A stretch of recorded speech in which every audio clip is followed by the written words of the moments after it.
This is a boho rainbow tutorial. This one is super simple and it looks really pretty.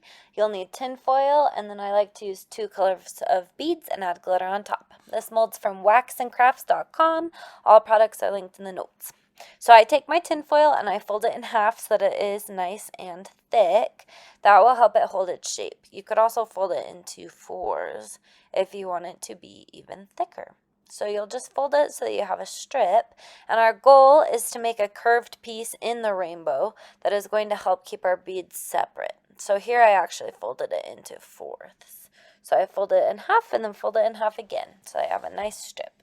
Now I like to fold the end in because that helps keep it flat against my mold. So you're just going to bend that piece in, and then you're going to curve the tin foil so that it goes around your rainbow and creates that nice curved look. And it doesn't have to be perfect because you can always fix the beads at the end. Then rip off any extras and make that same folded flap at the end. Now you're going to kind of go through and fix your curve so that it looks nice and neat. And then once you have your tin foil the way that you like it, this one I had to fix again because it actually ended up being just a little bit too long. So once you have your curve the way that you like it, then you're ready to go through and add your colors. I like to do white with another color, but you can choose whatever colors that you would like for this one. This one is a little finicky. You're going to have to play around with it to get that tinfoil to stay. But luckily, since it's the top of the molds that is your final product, it's pretty forgiving.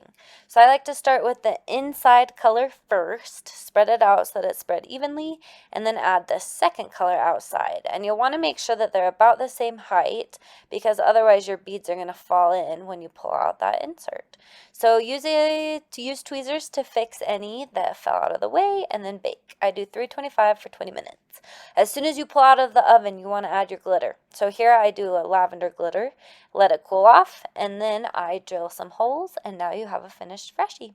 Please subscribe if you found these helpful so that you can be notified when I post new tutorials.